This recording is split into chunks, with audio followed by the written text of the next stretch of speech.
자, 고전 소설 포함해가지고 소설 읽는 법을 다시 한번 복습할 거야. 소설 읽는 법. 소설 읽는 법.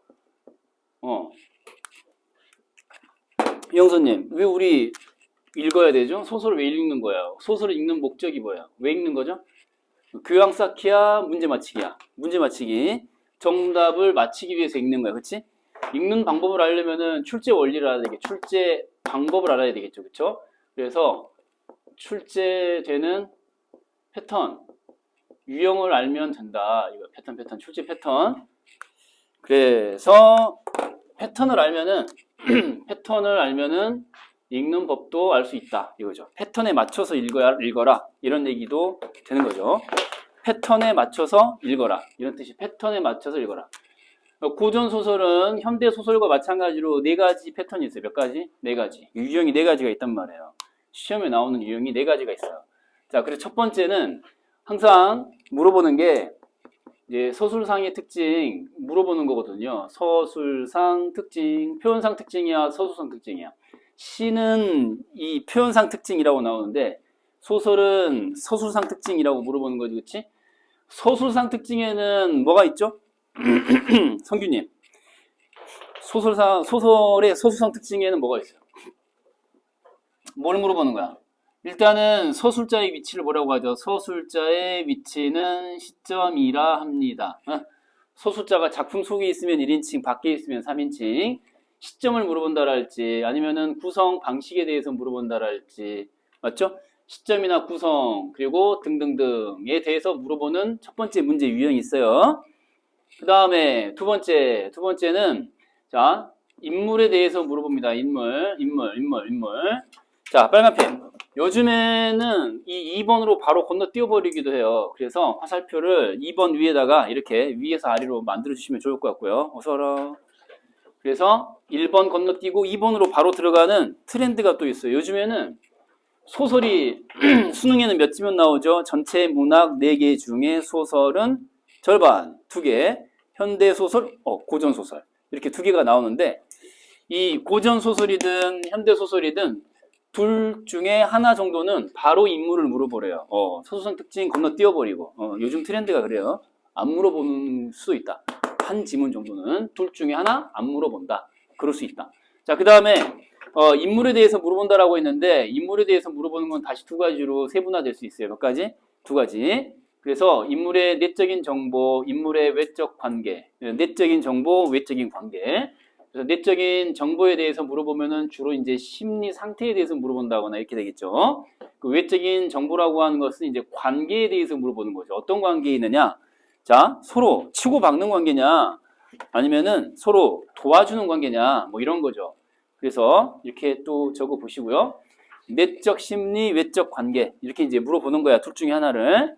자, 세 번째 가볼게요. 세 번째는 이제 보기 감상 문제가 있어요. 보기 감상 문제. 이렇게 있고, 그리고 이제 특정한 소재나 배경에 대해서 이제 물어볼 수도 있어요.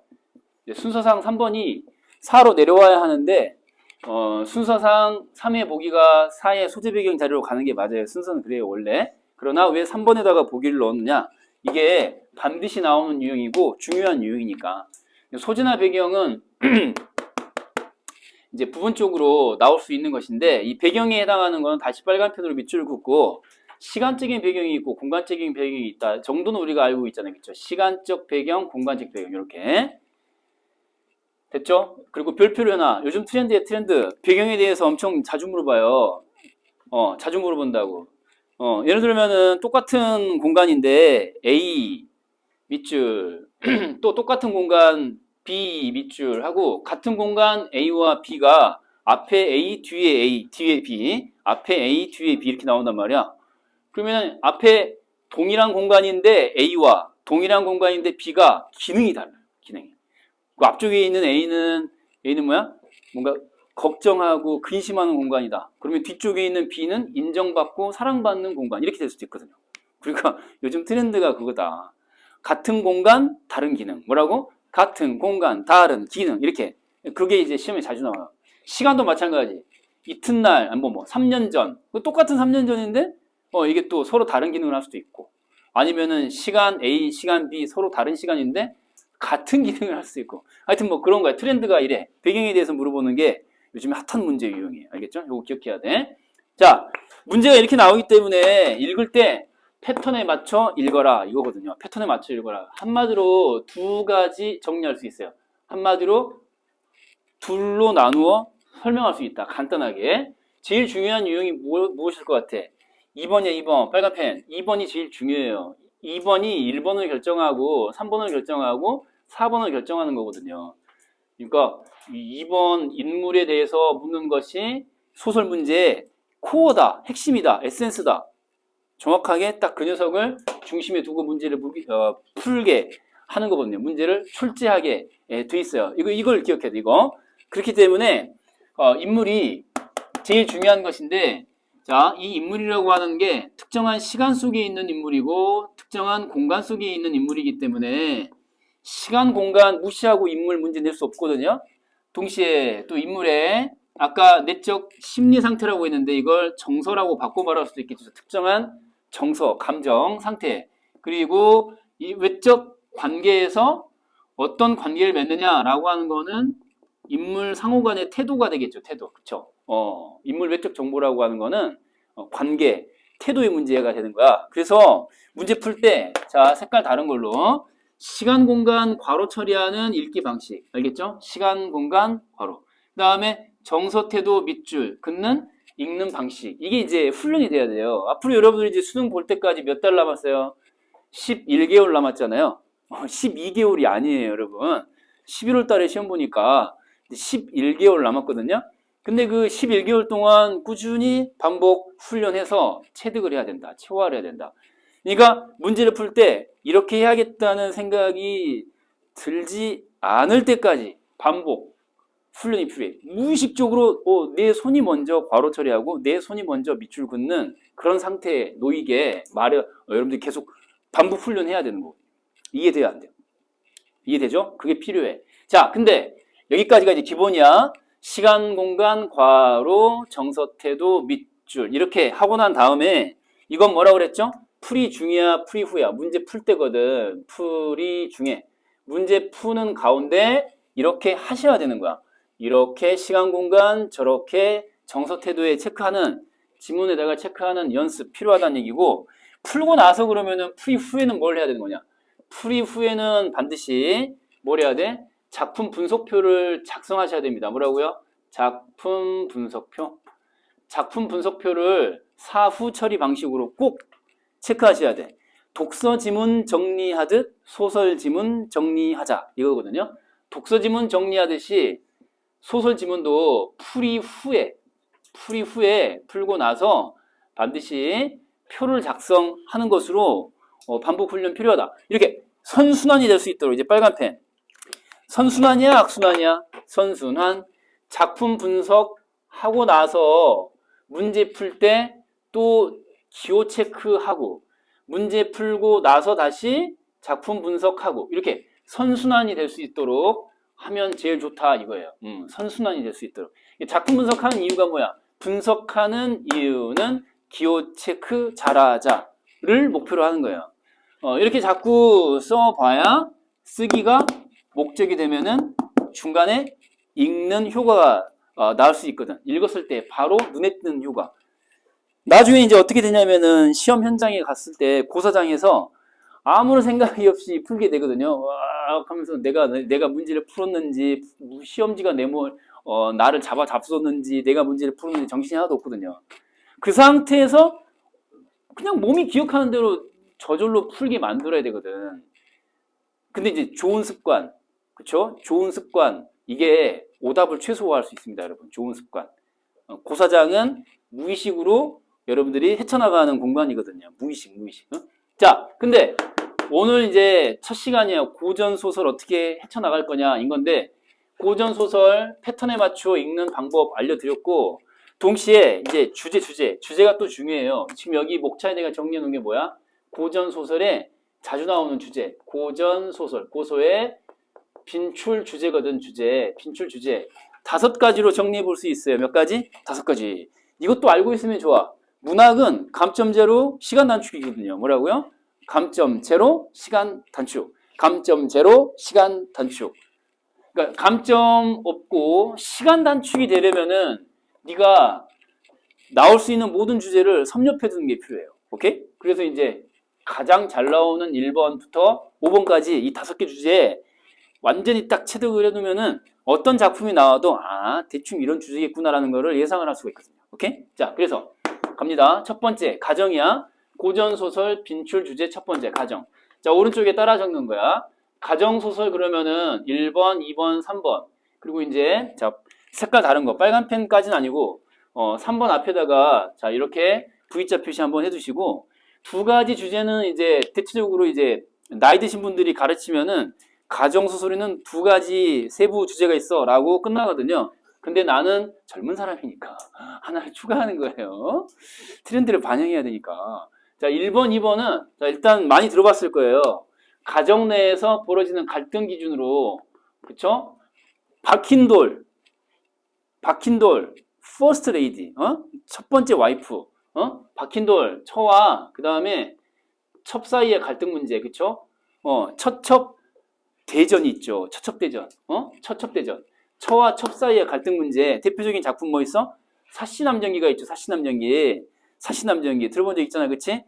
그래서 이제 정신 못 차리는 유알림이라고 하는 주인공 유연수가 있고, 그 유알림이 오해를 하는 바람에 본처인 누구 사시가 남쪽으로 쫓겨가가지고 기록으로 남겼다라고 하는 그 사시남정기 있잖아요. 처첩 갈등의 대표적인 작품 사시남정기. 그 다음에 두 번째로 이제 요거는 이제 전처소생이라고 써볼게요. 전처소생과 계모 사이의 갈등 구도가 또 있어요. 가정소설에 아주 자주 등장하는 두 번째 주제의식이죠. 갈등 중심으로 놓고 보면 전처소생이라고 했는데 이 소생이라는 게 무슨 말이야? 낳는 바야. 무슨 말이야? 낳은 바. 자식이라는 얘기야, 자식. 자녀. 그러니까 죽은 거야. 진짜 엄마는 죽었어. 남편 기준으로 보면은 전처죠. 죽은 엄마 대신 새엄마가 온 거예요. 새엄마. 새엄마랑 그 다음에 진짜 첫 번째 엄마, 죽은 엄마의 자식들 사이에 갈등. 이렇게. 그래서 전처소생과 계모 사이의 갈등이 두 번째고요. 세 번째가 이제 내가 V자 표시했는데 이게 이제 젊은 선생들만 가르쳐 줄 수 있는 최근 트렌드가 또 이거야. 형과 동생 사이의 갈등, 형제 대첩이라는 게 또 있어요. 처첩 대첩만 있는 게 아니라 형제 대첩도 있다고. 그러니까 형과 동생 사이의 갈등도 가정 내에서 일어날 수 있는 주요한 갈등이 될 수 있죠. 요즘에도 마찬가지잖아. 부모님이 부자면은 형제 자매 사이가 틀어지기 십상이잖아요. 그죠? 물려받을 재산이 많아지면은 티격태격 한다고. 그 느낌 딱 있잖아. 딱 그런 느낌의 세 번째 주제가 있거든. 대표적인 작품은 적성이전이 있어. 적성이전. 그래서 착한 동생 적성이와 나쁜 형인 적항이 둘 사이의 갈등 문제가 있거든요. 우리 이제 곧 풀게 될 텐데, 그게 이제 요거 2번은 얼른 떠오른 거 뭐 없어요? 신데렐라는 우리 소설 아니야. 신데렐라는 우리 고전 소설이 아니라고. 그쵸? 성이 신이고 이름이 데렐라냐? 동생은 뭐 데킬라냐? 아무튼 전처소생하고 계모 사이의 갈등 대표적인 게 뭐가 있어요? 뭐 장화홍련전 같은 거 그런 거 있잖아요. 장화홍련이 새엄마한테 죽임을 당해가지고, 그죠? 뭐 물에 빠뜨려가지고 강제 죽임을 당하고 뭐 이런 작품들 있잖아요. 그런 게 대표적인 것이고. 오케이? 자, 두 번째. 판소리기 소설은 너무나 유명하죠? 판소리기 소설은 기본적으로 이제 자주 등장하는 두 개 작품 한번 써볼 수 있을 것 같은데, 자, 뭐가 있죠? 토끼전, 뭐 장기전, 장기전. 여기서는 토끼전하고 심청전이라고 써요. 심청전. 판소리개라고 있는데 족보. 계보라는 게 있는데 소설도 그냥 고전 소설이 있는 게 아니고 판소리가 먼저 나와서 후대에 그걸 바탕으로 이제 소설이 창작됐다라는 설이 있어요. 그 확실한 건 아닌데 그런 이론이 있어요. 그래서 이제 토끼전은 원래 판소리 뭐가 있죠? 수궁과 용궁을 다른 말로 수궁이라고 하죠. 토끼가 용왕에게 잡혀갔다가 돌아온 얘기잖아요. 그래서 용궁이라는 뜻의 수궁, 가가 있죠. 그 다음에 심청전 같은 경우는 심청가라고 하는 고전 소설의 바탕이 된 판소리가 있다라는 전제하에서 이제 이렇게 나오는 거죠. 대표적인 게 이런 게 있어요. 장기전도 있어요. 장기전. 장기전, 뭐 옹고집전. 옹고집전이 판소리가 있나 싶겠지만은 옹고집전이 나오기 전에 그 옹고집전 내용에 판소리가 있습니다. 여러분. 옹고집전도. 아무튼 이 두 개 대표적인 거 체크해 두시고. 자, 다음 세 번째. 군담소설이라는 게 있는데, 자, 전체 5개 주제 가운데서 이제 세 번째로 내려가는 거야. 군담소설 있는데, 자, 요거, 성규님. 군담이 무슨 말이에요? 군담. 군사군자에다가, 그 다음에 이야기 담자거든요. 이야기 담자. 우리 그 화작 개념 중에 담화라는 말이죠. 담화 표지할 때, 담화할 때 담자야. 이야기라는 뜻이거든요. 그래서 군사적인 이야기다 이런 얘기야. 군사적인 이야기. 군대 얘기죠. 군대 얘기. 여자들이 제일 싫어하는 세 가지 얘기가 있죠. 첫 번째 군대 얘기, 두 번째 축구 얘기, 세 번째 군대에서 축구한 얘기. 그죠? 그런 얘기가 이제 나오는 거예요. 군대 얘기. 쉽게 말하면 뭐야? 전쟁 얘기. 전쟁 이야기야. 전쟁 이야기. 군대 이야기, 전쟁 이야기. 그래서 이제 대표적인 작품들 한번 체크해 보면은 군담소설, 여성이 주인공인 군담소설. 이야, 박시전 유명하죠. 너무너무 유명합니다. 박시전 같은 거. 여성이 주인공인 군담소설이다 라고 말할 수 있죠. 전쟁 배경이 된 전쟁이 뭐죠? 병자호란이다. 병자호란. 영선님, 병자호란은 자, 조선하고 일본하고 싸우는 전쟁입니까? 청나라하고 싸우는 전쟁입니까? 청나라하고 조선하고 싸우는 거. 우리가 이겼어, 졌어? 삼전도. 저기 9호선이니? 그 타고 가다 보면은 지하철 내리면은 그 삼전도도 있잖아, 삼전도. 근데 아무튼 거기 가서 국왕이 아주 굴욕스럽게 9번 절을 하고 청나라 황제 앞에서 무릎 꿇고 항복선 하는 거 있잖아. 병자호란. 그때 이제 실제로는 우리가 졌지만은 그죠? 그 이야기 속에서 서력하고 복수한다라는 가상의 복수국이에요. 청나라한테 보복한다. 이런 얘기. 박시전. 박씨 여성이 주인공입니다. 전쟁 얘기죠. 두 번째 최척전. 최척전도 사실은 배경이 되는 소설 전쟁 자체가 임진왜란이 기본이지. 임진왜란 때 헤어져가지고 어찌어찌해서 나중에 동남아 3개국은 그 아시아 3개국을 거치는 아주 뭡니까 스케일이 매우 큰 일본 갔다가 여자가 그 아내가 일본으로 잡혀가고 포로로 그 다음에 남편은 중국으로 그쵸 청나라 편에 서가지고 그 뭡니까 청나라가 아니라 명나라의 군대로 동원이 돼가지고 어때요 전쟁에 참여하고 그러다가 다시 뭐야 저쪽에 베트남, 안남, 베트남으로 갔다가 결국은 베트남에서 일본에 있던 아내와 조우를 하게 되는 그런 아주 스케일이 큰 최철전이 있죠. 기본적으로 전쟁이 바탕에 깔려 있어요. 자, 그 다음에 영웅소설 있는데, 자, 영웅소설은 자, 1번 여성 영웅 나오죠. 홍계월전. 이 홍계월전은 여성이 주인공인데, 홍계월이 딱 여성이잖아. 여성이 영웅으로 등장합니다. 그래서 이제 남편을 막 길들이려고 하고, 여자의 몸으로 뭐 사령관이 돼가지고, 남편을 막 휘하에 두고 막 졸라 남자도 좀스럽게 삐쳐가지고 막, 그러니까 이제 뭐 혼내주고 뭐 그런 내용도 나오는데 하여튼 홍계월전. 자, 그 다음에 두 번째로 대표적인 게 이제 홍길동전 있잖아. 홍길동전, 전우치전, 3번 전우치전, 뭐 이런 거. 이런 게 영웅소설. 선생님, 뭐 정확하게 영웅소설하고 군담소설의 경계가 있나요? 꼭 그런 건 아니에요. 사실 이제 영웅소설이자 군담소설인 것도 있고 그렇거든요. 근데 자 색깔 다른 걸로 한번 써볼 거야. 이 영웅소설이라고 하는 것이 일대기적 구성을 보통 갖거든요. 뭐라고? 일대기적 구성을 갖습니다. 일대기적 구성. 자, 민영님, 일대기가 뭐예요? 일대기. 태어나서 죽을 때까지 평생 이런 얘기, 평생. 그래서 일대기적 구성을 갖는데 자, 1번, 2번, 3번, 그리고 5번까지 한번 써볼게요. 일대기적 구성은 태어날 때 고귀한 신분으로 태어납니다. 뭐라고요? 고귀한 신분. 자, 신분이 고귀해. 고귀한 신분. 자, 고귀 신분이라고 쓰면 헷갈리니까 신분이라고 바로 처리할게요. 고귀한 신분으로 태어나서 신분이 고귀하다. 아빠가 귀족이면은 고귀한 거야? 천박한 거야? 고귀한 거죠. 아빠가 높은 벼슬 하고 있다. 그럼 고귀한 거야. 응? 그 다음에 이제 출생 자체가 자 괄호하고 쓸 거야. 태어나는 과정, 탄생 과정에서 자 뭐 동물의 아이로 태어난다거나 엄마가 뭐 동물이라거나 아니면은 뭐 엄마가 40년 동안 애를 못 낳는데 한 달 동안 절에서 기도했더니 갑자기 꿈꾸고 그죠? 애를 가진다 할지 뭐 이런 것도 대단히 신의 한 출생이라고 할 수 있어요. 자, 그다음에 이제 성장 과정에서 이제 능력이 뛰어나고 능력이 있고 능력이 출중하고 그리고 외모도 아주 탁월하고 뭐 이런 거 있죠. 능력이 있는 성장 과정이 아주 능력을 쌓아가거나 발휘하는 그런 과정. 능력 생겨나고 또는 뭐 발휘하는 그런 과정. 근데 이제 또 이 성장 과정에서 뭐가 있어요? 고난이 항상 있거든요. 고난과 그것의 극복, 고난, 극복. 자, 고난의 극복 과정이 나오는 것인데 이 고난이라고 하는 것과 이 극복이라고 하는 것은 자, 어릴 때 겪는 거랑 유년기, 자, 성장하고 나서 다 자란 다음에 겪는 게 있어요. 그래서 유년기와 성년기에 모든 고난, 극복, 기본적으로 2번 정도의 고난이 와요. 최소 2번 정도. 어릴 때 1번 버려진다. 다 자라서 죽을 고비를 맞는다. 이런 거거든요.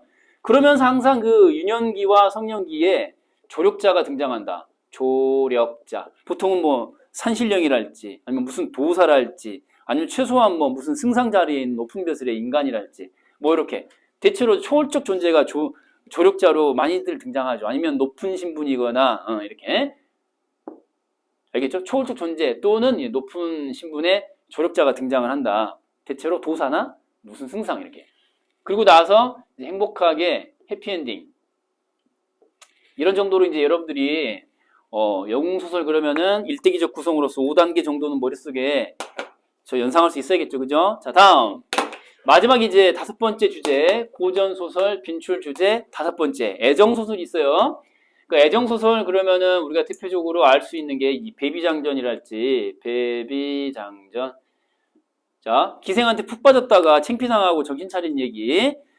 그 다음에 이제 또 2번째, 부부 사이의 관계 문제이기도 한 것인데, 이생규장전, 대표적이죠. 이생규장전, 이랄지, 이런 거. 그쵸? 또 뭐 이춘풍전, 막 이런 거 있죠. 이춘풍전, 막 이런 거. 그래서, 이렇게 이제 뭐, 남편이 기생하고 바람난다. 남편과 그 다음에 기생 사이에 사랑, 약간 그 왜곡된 사랑이긴 한데 이생규장전은 뭐 부부 사이에 남편과 아내 사이에 애정 이렇게 이제 보시면 되겠어요. 이렇게 됐습니까? 이런 정도로 여러분들이 시험에 자주 나오는 5개 주제, 빈출 주제 5개 한번 쭉 훑어보신 거고 이와 같은 주제 분류법에 따라서 앞으로 우리가 매주 2개에서 한 3개 정도 작품씩 풀어갈 건데 자, 첫 번째 오늘 첫 시간 자, 펴보겠습니다. 어디로 가면 돼? 자, 가정소설. 첫 번째 가정소설. 지금부터 시간을 드릴 테니까 다음 주부터는 시간 드리지 않습니다. 이번 주에만